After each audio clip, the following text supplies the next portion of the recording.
Welcome. My name is Federico Celi, And my name is Ahmed.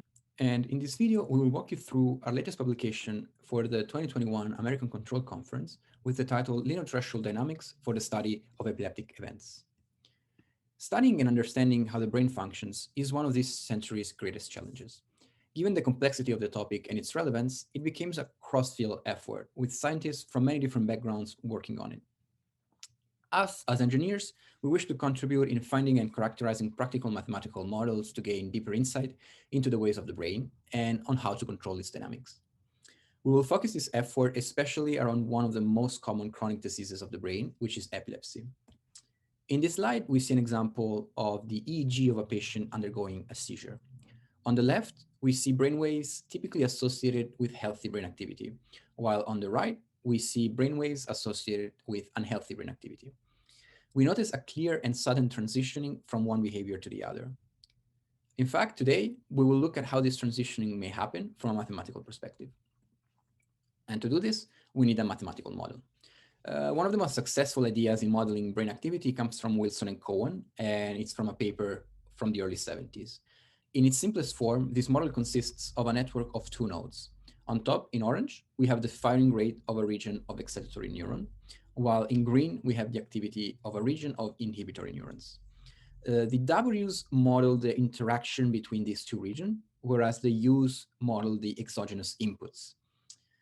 The dynamics of interconnections boil down to these nonlinear differential equations that we will write compactly as follows. Throughout the talk, we will assume that the matrix W is constant, whereas the inputs U are allowed to change. Notice this F function in blue. This is what's called an activation function, and it puts a lower and upper threshold to the activity of the network. In the original formulation, this used to be a sigmoidal activation function. However, it proved especially challenging to study. And for this reason, in a recent paper, it was proposed to substitute the sigmoidal activation function with a piecewise linear approximation, as the one we see in blue. This, in turn, gives rise to a piecewise linear dynamical system, as the one we see here. So we reformulate our problem as follows. Is this model, this linear threshold model, capable of exhibiting those rich behaviors typically associated with epileptic events, such as limit cycles and multistability? Moreover, can we mathematically characterize the transitions among these behaviors, for example, from unhealthy to a healthy activity, through bifurcation theory? To answer these questions, we will now take a look at the properties of piecewise linear dynamical systems. Now, depending on the value of the gray parameter on the right, our dynamics will evolve according to one of three possible linear dynamics. Let's look at an example. So this is the blue, the one on top, and it's a very simple single integrator dynamics. The one in pink in the middle, as you can see, again, another linear system, nothing too special. And in green, we see their equilibrium. What the gray condition will do is it will divide these planes into two complementary half planes, which will be then stitched together, forming a piecewise linear system, as the one we see on the right. A few words of caution. So each one of these linear systems, when taken by itself, has one and one equilibrium only. However, based on how we piece them together, any one of these equilibria may or may not belong to the whole system. So we call a point that is an equilibrium of a region and also of the whole system an admissible equilibrium, like the one in blue. We call a point that is an equilibrium of a region but not of the whole system a virtual equilibrium, like the one in pink. More generally, since we have two states and three regions per every state, a cutoff region, a linear region, and a saturation region, our complete system will have 3 to the power of 2 region that usually look something like the one you see here on the left of your screen. Now, how can we characterize the way that these admissible equilibria move, appear, and disappear as we change the inputs U?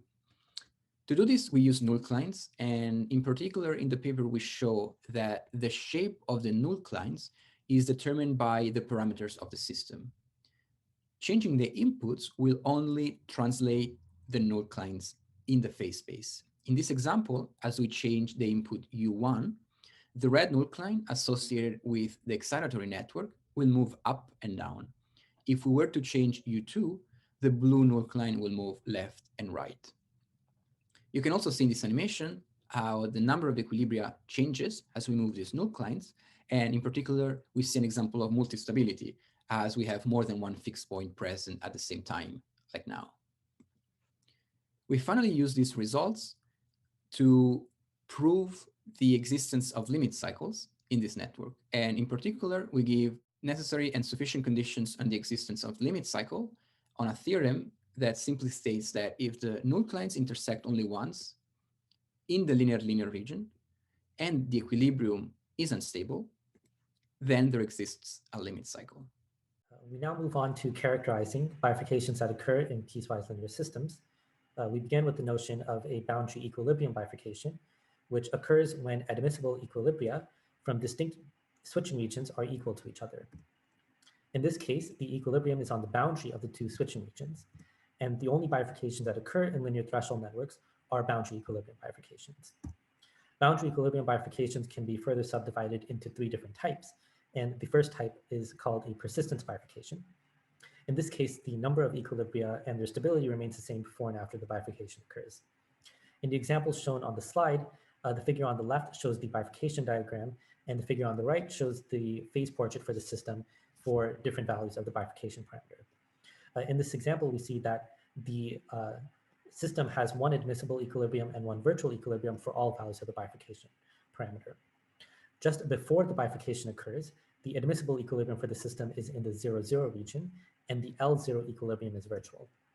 Then, at the bifurcation, both the 0,0 and L0 equilibria are admissible, but they correspond to the same fixed point of the system, which is on the boundary of the 0,0 and L0 regions. After the bifurcation occurs, now the L0 equilibrium is admissible, and the 0,0 region is virtual. So in the persistence bifurcation, the equilibrium simply moves from one switching region to another, and the qualitative behavior of the system remains unchanged. The next type of boundary equilibrium bifurcation is called a non-smooth fold bifurcation. In this example, we see that we initially have two admissible equilibria. One is in the 0,0 region, and the other is in the L0 region. Then when the bifurcation occurs, both the 0,0 and L0 equilibria correspond to each other, and the equilibrium is on the boundary of the two regions. And then after the bifurcation, both the 0,0 and L0 equilibria are virtual, and the system now has no admissible equilibria. The last type of bifurcation is a non-smooth hop bifurcation. Here we show only the phase portraits. So in this system, we have three admissible equilibria. Then we have something similar to a non-smooth fold, where the 0,0 and L0 equilibria combine with one another and then annihilate each other. But this type of bifurcation also corresponds with the appearance of a limit cycle. We now move on to the main result, which is characterizing all the possible bifurcation diagrams that a planar linear threshold network is capable of exhibiting. So in this example, in this result, we are considering the excitatory input U1 as the bifurcation parameter of the system, and we want to understand how the qualitative nature of the system changes as the input to the excitatory node is altered. The theorem states that depending on the values of the interconnection weights, there are only 4 possible bifurcation diagrams. And the different cases can be distinguished from one another by checking which of the 3 inequalities on the slide hold for the values of the interconnection weights. And now we go on to investigate each of these 4 cases individually. So this is the first case, case A, which happens when A is less than 1. And in this case, the only bifurcations happen in the system are persistence bifurcations. And the system only has one equilibrium, which just moves from one switching region to another. The second is case B, which is shown on the slide. And we can see how the system changes as we modify the input to the excitatory node. The third is case C, which is again shown on the slide here. And finally, case D, which is the most interesting. In this case, we have a non-smooth fold followed by a non-smooth hop bifurcation, which then for certain values of U1, we see a limit cycle in the system. And case D is the only system which is capable of exhibiting a limit cycle.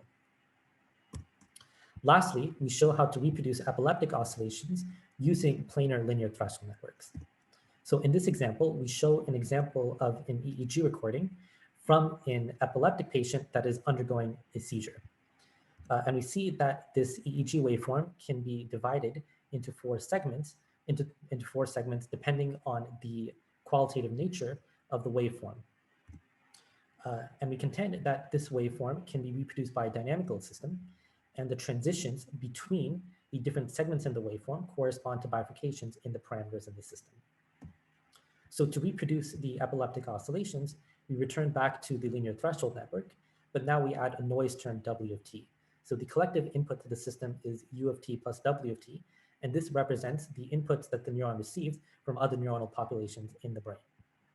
And the table shows us how to associate qualitative waveforms on the leftmost column to different types of dynamical behaviors that the linear threshold network is capable of exhibiting. That's on the middle column.